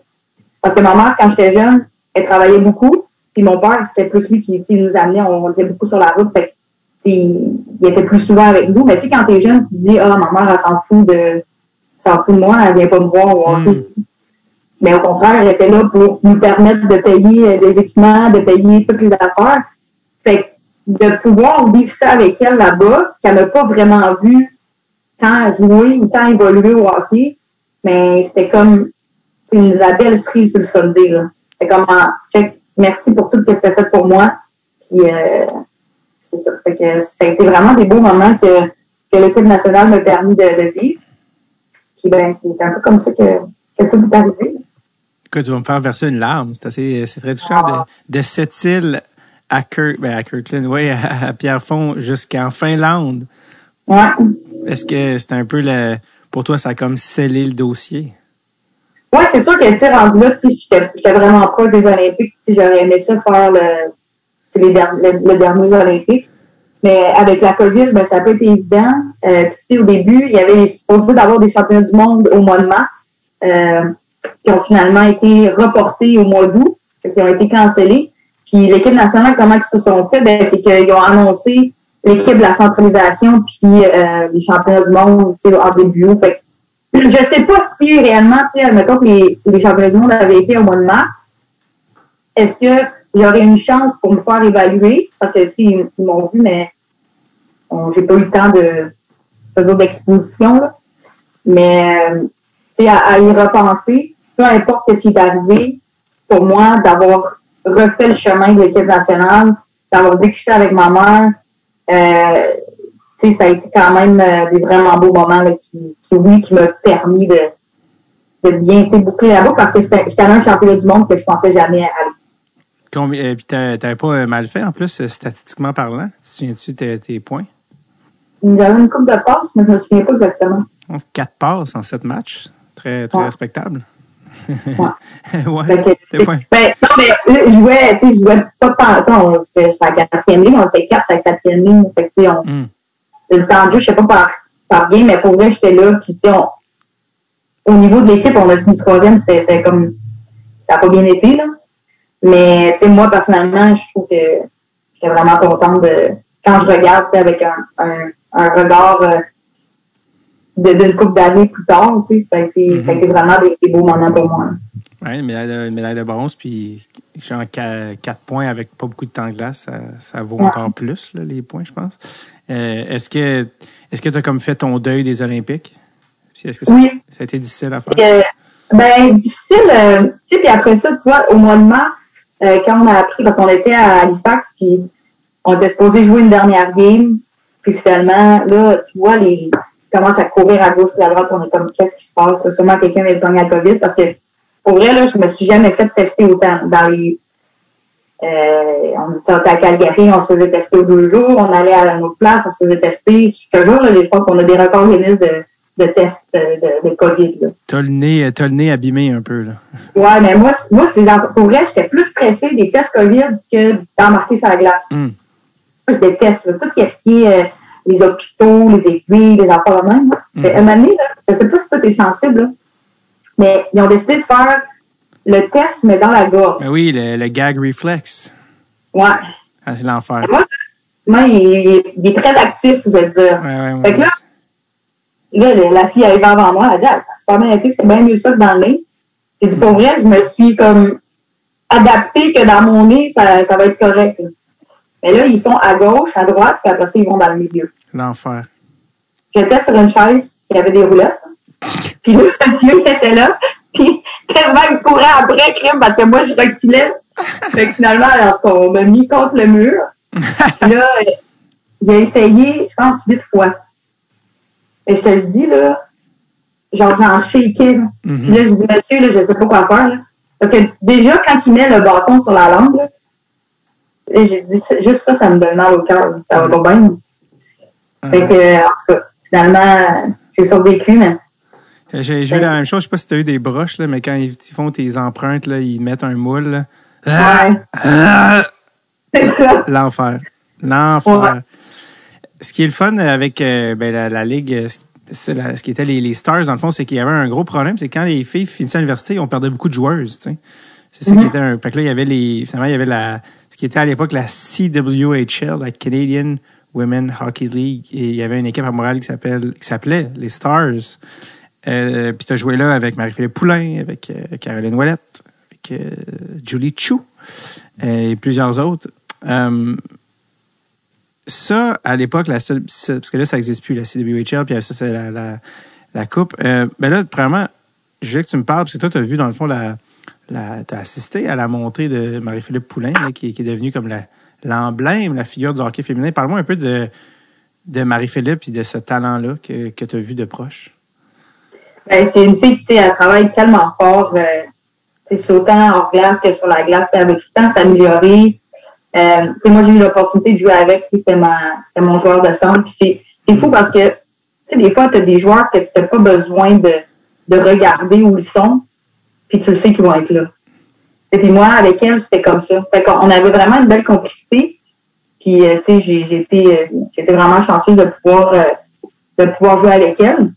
Mais c'est ça, c'est quelqu'un qui a évolué aussi au niveau de son leadership. Au début, elle a commencé avec l'équipe nationale, elle était toute jeune, prenait un peu son esprit, faisait ses affaires, mais tout le monde voyait qu'il y avait un bon potentiel en elle. Puis, tu sais, 3 cycles plus tard, ben, tu te retrouves que c'est la capitaine, puis elle a dû apprendre à devenir un leader, parce que c'était pas, je pense naturellement, c'est quelqu'un qui est vraiment gêné. Mm-hmm. Tu sais, elle est bonne, mais les gens sont attirés vers elle parce qu'elle est bonne, mais elle, c'était pas nécessairement sa force de dire je suis la personne qui va l'aider dans la chambre. Fait que je trouve que son plus belle évolution, ça a été comment elle s'est adaptée vraiment c'est plus au niveau du vestiaire dans la chambre, parce que tu sais, il y a différents types de leaders. T'en as qui vont être très vocales, t'en as qui vont l'aider par leur action, mais elle c'est ce qu'elle faisait. Elle travaillait, elle mettait beaucoup d'heures, elle voulait être la première sur la glace, la dernière sortie, puis tout le temps, elle avait tout le temps travaillé sur des choses. Fait que tu voyais que au niveau de ses actions, c'est quelqu'un qui travaille extrêmement fort, mais moi, je trouve le plus beau, la plus belle évolution que moi j'ai pu assister, c'est elle en tant que leader qui s'est adaptée puis qui a aidé ou qui a su prendre les plus jeunes sur son aile, comme elle a été pris en charge, avec Caroline Ouellette, Charline Labonté, Kim Saint-Pierre, je me rappelle dans la première centralisation, elle habitait avec eux, la petite jeune, puis les trois qui sont quand même plus vieilles. Fait que, ça a été beau de voir le retour, qu'est-ce qu'elle a reçu, puis qu'est-ce qu'elle a été capable de donner aux plus jeunes. Je pense en 2015, les Stars sont devenues les Canadiennes, sous le giron du Canadien de Montréal, puis tout ça. En termes de conditions, ce qui est à dire le voyagement, les salaires, tout ça, qu'est-ce que ça a changé que les Stars deviennent les Canadiennes? Ben, en toute honnêteté, pas grand-chose. C'était au niveau de la visibilité qu'ils voulaient vous donner? Oui, c'est vraiment, les Canadiens ont dit on va vous aider au niveau marketing, on va essayer de pousser les choses. C'est sûr que on a eu l'opportunité de jouer au Centre Bell. Ça a été vraiment cool. On jouait contre Calgary, puis c'était un match assez serré. Puis on a réussi à quand même presque remplir le lower bowl, en bas. Fait que, ça nous a permis de jouer là. Mais au niveau salaire ou les conditions, il n'y a pas eu de changement. Tout ce qu'il y avait, ils nous ont aidés au niveau marketing sur les réseaux sociaux. À l'occasion, ils mettaient nos matchs sur le Jumbotron lorsqu'il y avait des matchs du Canadien. Fait que ça a été plus un partenariat marketing, si on veut, ou un soutien marketing que juste de dire hey, je vous donne tant d'argent, puis payer les filles ou quoi que ce soit. Aviez-vous des salaires? Non. Votre équipement, c'était-tu fourni? Ben, l'équipement, on avait casse-gants culottes de fournis. Les bâtons, mettons? Non, c'est ça. Ça a été un long débat, les bâtons. Ça a été, là, des dates exactes, je pense que ça a été 2 ans plus tard ou 3 ans plus tard qu'ils ont dit OK, on va vous envoyer 2 bâtons. Je me rappelle parce qu'à la classique, il y a un gars, il dit bon, fais ça. J'ai dit, je vais pas faire ça. J'ai dit, moi, je paye mes bâtons. Il dit quoi? Il dit, tu payes tes bâtons? J'ai dit, ouais. Ben, c'est une joke, là. Puis plus tard, en milieu de période, il me dit, tantôt, c'est vraiment une joke, là. Tu me dis que tu payais tes bâtons. Je dis, non, c'est vrai, là. Fait que, tu sais, la problématique, en fait, avec le hockey féminin, c'est que les filles qui sont sur l'équipe nationale, tu sais, puis moi, j'ai vécu un peu les deux côtés. J'ai vécu quelqu'un qui travaille à temps plein puis qui joue au hockey, puis quelqu'un qui s'entraîne à temps plein puis qui est sur le programme de l'équipe nationale. Fait que quand t'es sur l'équipe nationale, tu sais, t'as quand même un bon brevet, tu sais, t'as tant de bâtons par année, t'as des patins payés, t'as tout ce que tu veux. C'est combien le brevet de l'équipe nationale? Ben là, je sais pas si je peux divulguer ça. Ah, OK. Excuse-moi, je voulais pas te mettre en espace, je pensais que c'était... Non, mais je sais pas si je peux, en tout cas, t'es correct pour payer tes enfants. C'est un salaire de prof au primaire, genre, c'est ça? Ouais, mettons. Puis tes bâtons sont payés? Ouais, tu penses entre... si tu veux parler du carding que t'as, là, je pense que c'est entre 12 et 18 bâtons par année que t'as. 12 et 18? OK. Ouais, fait que c'est super bien... encadré, si on veut. La problématique, c'est que si tu es dans la ligue professionnelle et que tu n'as pas ça avec Hockey Canada, ben c'est là où le bas blesse. Ouais. Est-ce que le brevet, les filles ont toutes le même ou c'est négocié selon ton Star Power? Non, mais t'as différents, tout dépend si c'est sur l'équipe nationale, si c'est sur l'équipe de développement, mais tu peux être sur le programme, mais il y a différents. Puis là, encore là, j'ai pas tous les détails, là, mais t'as disons 28 joueurs qui sont sélectionnés, les 23 premiers joueurs ont un peu plus, puis les 5 derniers ont un peu moins. OK. Puis, tu sais, ça, c'est un contrat annuel, fait qu'à chaque année, disons, si tu fais partie des championnats du monde puis des Olympiques, ben, parce que ton contrat annuel olympique, mais ça, tu pourras parler à une Olympienne, puis ils vont vraiment pas pouvoir te le dire en détail. Ouais. Mais ton contrat annuel olympique est différent que dans les 3 autres années. Ah, OK. Fait que t'as un brevet avec Hockey Canada, puis t'as une allocation pour entraînement. Génial. Fait que t'as comme vraiment un... Bon, parfait. Donc, c'est ça. Fait que dans le fond, c'est ça. Bref, ça pour dire, vous étiez pas gros dur, là, avec les... dans la... On recevait... Tantôt, tu m'as dit ce qu'on était payé, on avait un salaire. Bon, tu sais, définir le salaire, c'est la première des choses, là. Mais on recevait si t'étais une première année, je pense que tu recevais 1500$. Si t'étais une deuxième année, c'était 2000$. Puis si t'étais une troisième année et plus, c'était 3000$ pour l'année. Pour l'année, ben oui. Tu avais un versement en décembre et un versement à la fin de l'année. Ben oui, Est-ce qu'on est payé? J'ai dit non. Mais non, là, tu sais, c'est plus dédommagement. Là. Tu viens de le dire, si tu coupes les bâtons à 300 par bâton, c'est comme un... Donc non, c'était pas payé. 2019, la Ligue meurt de sa... Ouais. Ben, je sais pas si on peut dire de sa belle mort, mais arrive au bout du rouleau. Qu'est-ce qui mène à la mort de la CWHL? Ben, c'est une bonne question. Je me demande aussi, on n'a pas accès aux états financiers, puis comment, est-ce qu'on aurait pu restructurer tout ça pour garder la Ligue en vigueur?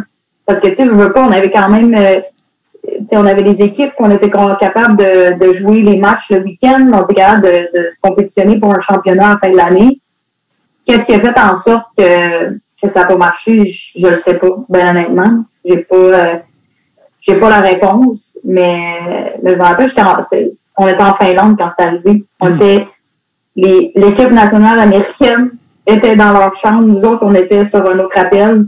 C'est là qu'ils nous ont annoncé que la Ligue fermait. Fait que je sais pas, je pourrais pas te dire, puis c'est en toute honnêteté, je sais pas qu'est-ce qui a fait que c'était la structure, la façon que c'était le partenariat, les commanditaires, je sais pas. Et les filles, vous êtes organisées après ça pour faire la PWHPA, genre de rassemblement pour pas intégrer la Ligue américaine là, à ce moment-là. C'est ton sel, excuse? Pas de... ton parking. Et donc,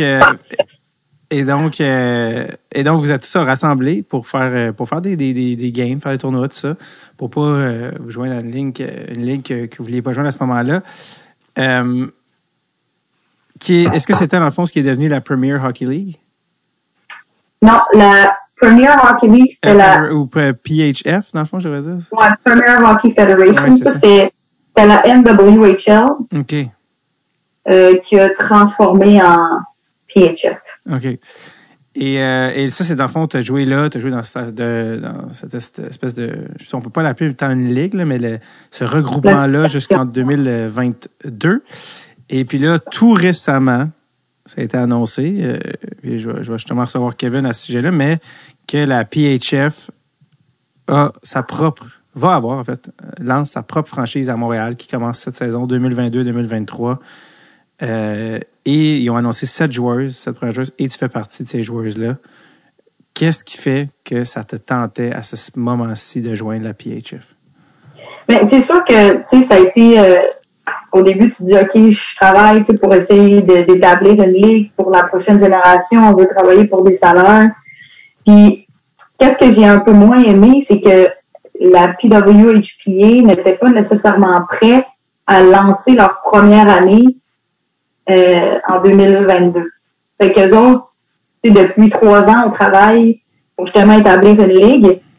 Puis, quand j'ai appris l'avenue de Kevin puis l'avenue de cette équipe-là à Montréal, Kevin, la première fois que je l'ai rencontré, c'était pour son show, le Kevin Raphaël Show. Oui, à TVA Sport.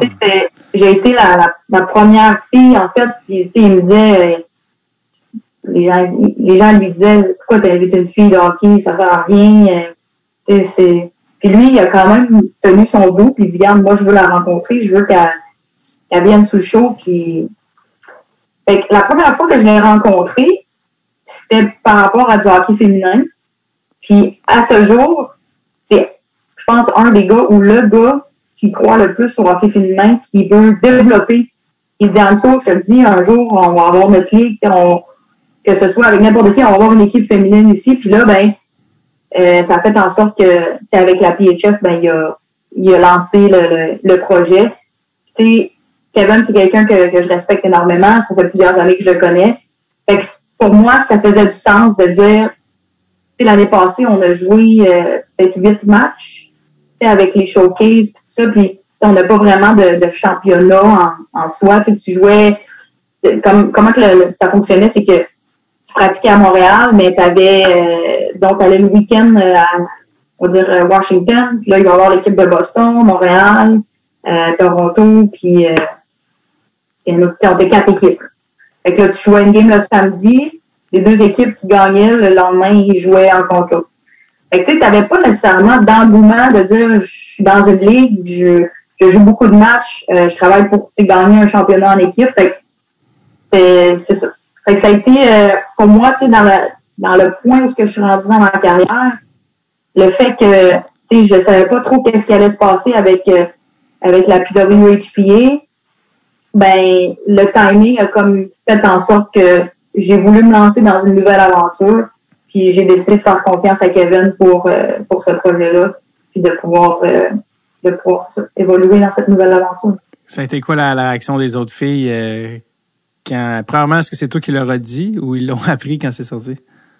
Ben, c'est sûr que, tu sais, il y en a une couple qui me parlait, tu sais, qu'est-ce que tu vas faire, tu vas-tu, puis c'est sûr qu'au début, tu sais, je voulais pas trop, tu sais, je savais pas, à un certain moment donné, je savais pas, mais tu sais, j'ai dit, si ça continue comme c'est là, pour moi, ça fait du sens de m'en aller avec elle, puis ils ont comme vu, ils m'ont même dit, c'est correct si tu vas avec lui, on ne sera pas fâchés contre toi. Fait que, c'est parce que la majorité des filles, en fait, toutes les filles de l'équipe nationale sont restées dans l'association des joueurs. Fait que, c'est sûr que, tu sais, je pense pas qu'ils ont une dent contre moi, là. Non, c'est ça. Si en réalité, c'est mes amis, ils vont comprendre que qu'est-ce que je fais, ben, je l'ai fait. Peut-être, est-ce que c'est un move qui est, je veux dire, plus égoïste, mais, tu sais, pour moi, si le fait que il m'en reste pas beaucoup de hockey, là. Il me reste 1 an, 2 ans, je sais pas. Mais j'avais le goût de finir sur une bonne note. Puis le fait que avec la PW, ben c'était pas tout à fait comme. J'ai l'impression que ça va être plus l'année prochaine qu'ils vont dire OK, on lance notre première année comme on part le voile. Fait que ça a été. Je pense qu'ils ont tout compris de dire, regarde, ça fait du sens que t'es là. Puis, on est content pour toi. C'est ça a pas. Ben, est-ce que ça a tendu des relations avec des coéquipières ou. Non. Ah, OK, pas à ce point-là. Est-ce que je sais pas si tu as dit partir le voile ou tu voulais dire partir le bal, mais je sais pas. C'est ça, le bal. Mais c'était en référence à quand tu lances un voilier. Non, c'est pas vrai. Mais. Parce qu'un voilier a passé devant. C'est ça, tu es sur le bord de l'eau. Donc, ça, fait que c'est quand même, ça pour dire, c'est quand même excitant parce que là, justement, on parlait tantôt de conditions. Parle-moi un peu des conditions du genre de la PHF, puis en quoi c'est différent de l'ancienne ligue canadienne qui est décédée, parce que là, vous allez avoir un salaire pour vrai, là. Ouais. Ben, tu sais, je peux dire que c'est le premier contrat professionnel que j'ai signé, disons, dans ma carrière. C'est sûr que là, oui, on va avoir un salaire, c'est beaucoup plus intéressant que les 1000 $. Puis même dans les dernières années, on avait des montants d'argent si tu gagnais comme un showcase, mais c'est pas. Tu peux pas dire que c'est un salaire. Là. Tu pourrais pas dire j'arrête de travailler puis je fais juste faire des showcases. Fait que pour moi, le fait de pouvoir changer, de pouvoir épauler Kev là-dedans, puis de dire j'ai un salaire, j'ai quand même un travail aussi, c'est sûr que au niveau des assurances, j'ai déjà une certaine couverture, mais pour d'autres filles qui n'ont pas de couverture d'assurance, la Ligue donne des assurances, médicaments, ces choses-là. Éventuellement, s'il y a des gens qui veulent être enceintes, il y a des programmes qui qui sont faits pour ça. Fait que c'est sûr qu'il y a beaucoup plus d'encadrement jour pour jour dans les deux ligues. Puis je suis vraiment contente d'avoir signé, c'est ça, ce premier contrat professionnel-là pour cette année. C'est super. Pour boucler la boucle de ton truc, est-ce que tes parents vont pouvoir venir te voir, justement? Oui, en fait, on va jouer à Montréal, mais avec la Ligue, elle va pouvoir t'en parler, mais on n'a pas nécessairement de domicile fixe. Fait que ce qui est cool, c'est que on va faire quand même la tournée du Québec. On va pouvoir aller dans différentes villes. Sept-Îles! Tu sais, peut-être qu'on va aller à Sept-Îles. Ça serait pour vrai, là. Ça serait malade de pouvoir avoir mes grands-parents dans les estrades, dans l'aréna que j'ai commencé mon hockey avec eux qui étaient là dans les estrades. Pour vrai, ça serait la crème de la crème. Mais sinon, c'est ça, on va jouer à Montréal, on va jouer à Québec, Port-Rivière, Rivière-du-Loup, tu sais, fait que là, je te dis ça, je te dis des villes de même que je sais pas exactement c'est quoi, là. Mais ça c'était, même si je suis sûre que si je m'en vais à Québec, mes parents vont descendre pour venir me voir jouer. Puis surtout la question, est-ce que tu vas payer tes bâtons? Non. Wow! Tu vas pouvoir prendre le face-off à la classique cette année. Ouais, je pourrais dire que je sais pas, les gars sont quand même forts, ils frappent fort, là. Ouais. C'est ça. Dans les ligues de garage, j'en connais qui veulent plus prendre les face-offs parce que ça leur coûte trop cher de bâton, imagine. Fait que... C'est intense. Il y en a de tous les genres, mais je pense que je vais rester à l'aile. J'aime bien être à l'aile. Tu as moins de responsabilité dans ta zone aussi. Fait que tu checkes ton défenseur. Puis... Avec qui tu veux jouer à la classique? Peu importe, que je sois là. Pour vrai, c'est juste cool de pouvoir vivre ça, d'être là avec les humoristes, avec les joueurs de la Ligue nationale, de faire ça pour le camp. Pour vrai, je trouve que c'est tellement une bonne cause, puis de pouvoir avoir une présence féminine, je trouve ça quand même vraiment cool de la part de Kevin de nous avoir invités, d'avoir organisé une game de hockey féminin, je trouve ça vraiment cool, mais je vais jouer avec ceux qui veulent jouer avec moi aussi. Est-ce que tu as déjà été starstruck à la classique? Non. Je suis plate, hein? Non, j'allais dire ça veut dire qu'il y avait personne qui était... faut dire que les joueurs sont super fins et super accessibles, tu sais. Fait que ça te donne pas l'impression... Tu sais, ils rentrent... Je sais pas ce que je veux dire, là. Tu sais, ils sont comme... Même si c'est des stars de la Ligue nationale, ils sont comme « Salut, ça va? » Ils sont bien relax, là.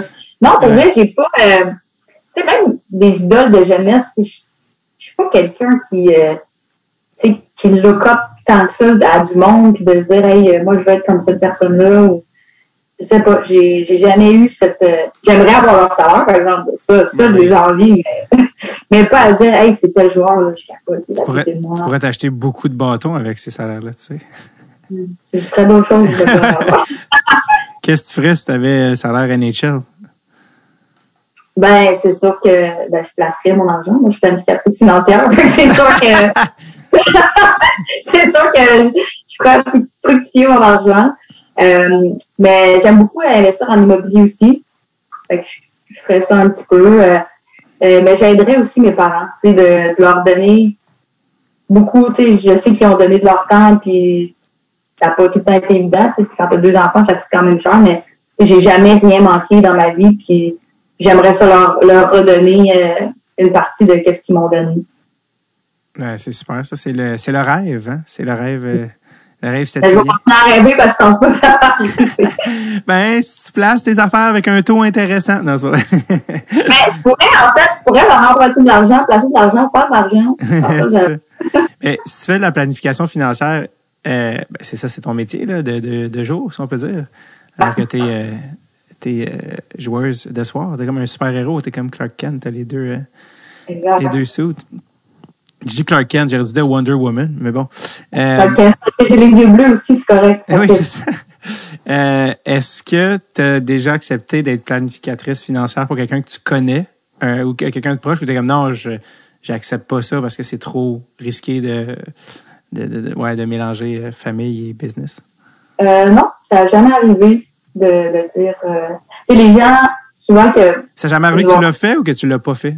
Non, que j'ai refusé... disons, des gens de ma famille parce que c'était trop risqué. Non, c'est d'apprendre à connaître ton client puis voir c'est quoi leur objectif, puis si je peux les aider. Si c'est pas moi qui va les aider, ça serait quelqu'un d'autre, mais s'ils me font confiance, ben c'est la base en finance, parce qu'on s'entend que l'argent, c'est quand même assez tabou pour beaucoup de personnes.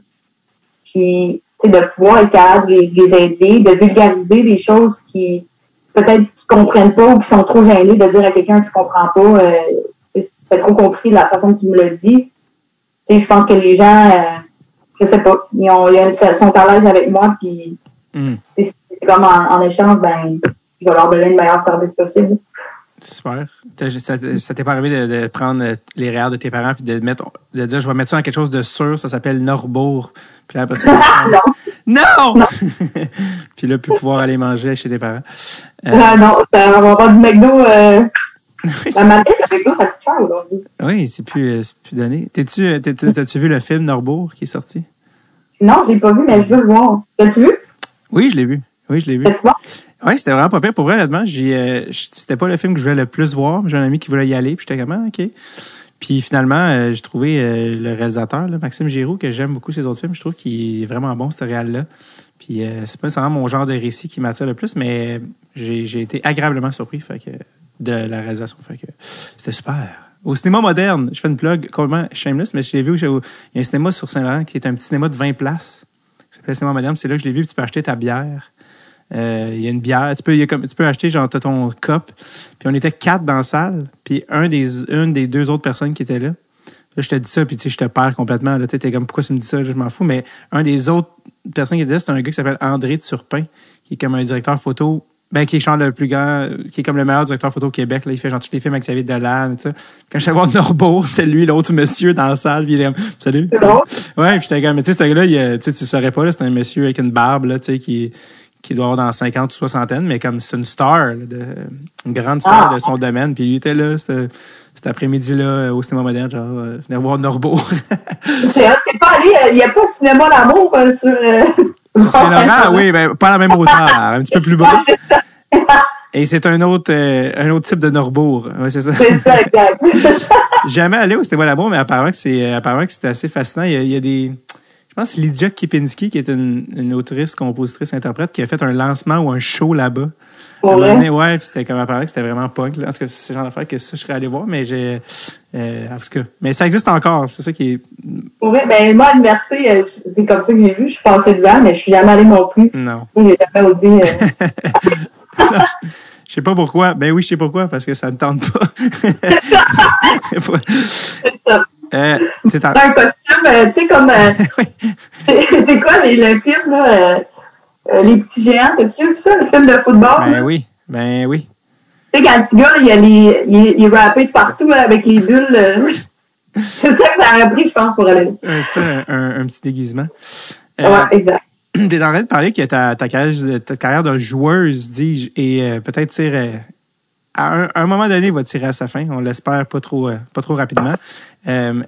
T'as quand même coaché, selon ton Elite Prospects, 2012-2013, skills coach à McGill, 2014-2015, assistante coach à Dawson, 2021-22, équipe Québec étoile féminin au niveau Pee-Wee.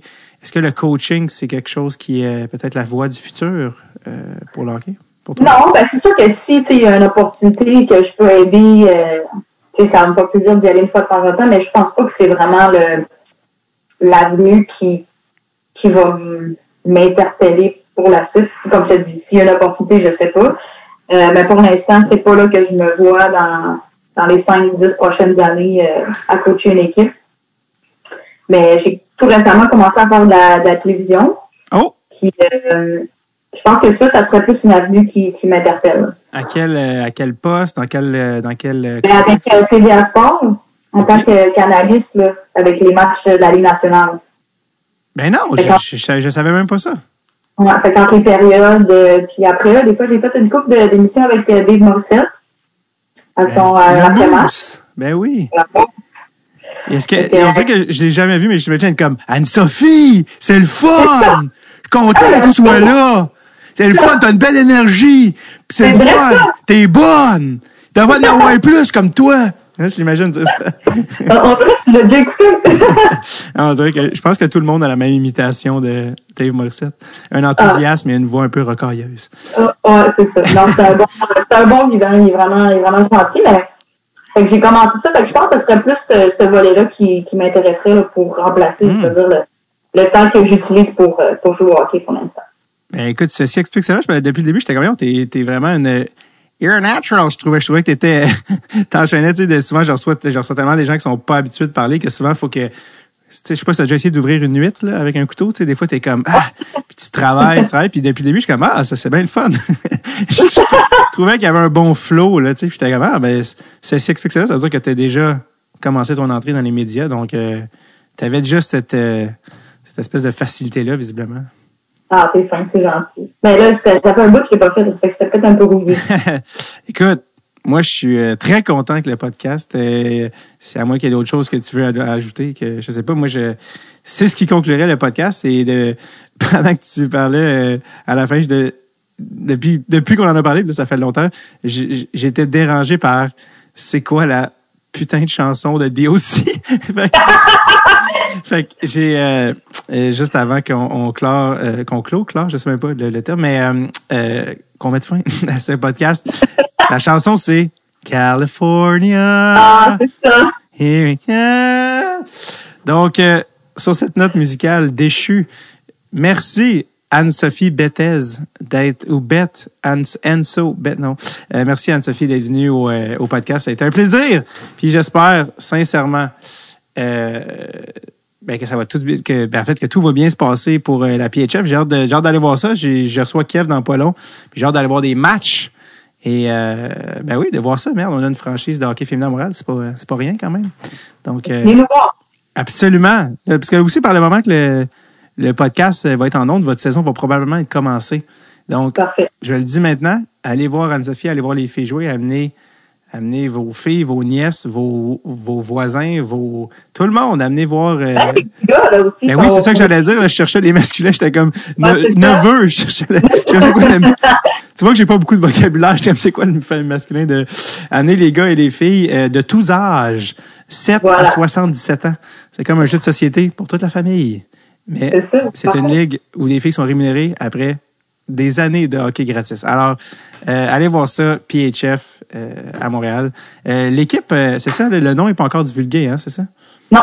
Je ne sais pas si Kev va te lancer un scoop, mais en tout cas, on n'est pas au courant encore. Je vais demander à Kev de me le dire. C'est Scoop. Je vais demander à Kev de me le dire parce que l'épisode va sortir dans des mois quand le nom va être connu depuis des mois. C'est bon. Ça va juste avoir l'air weird de comme, on se demande c'est quoi le nom? C'est comme, ouais. Le logo est sorti depuis 6 ans. Merci Anne-Sophie. On se voit samedi à la classique Kevin Raphaël. Et si vous écoutez celle-ci, bien évidemment, après la classique, venez à celle de l'année prochaine. Tout l'argent va à Leucan. Et cette année, on s'approche du 50 000 $. Donc, voilà. Merci Anne-Sophie. T'es finalement libérée. Merci à toi. Bye-bye. Bye.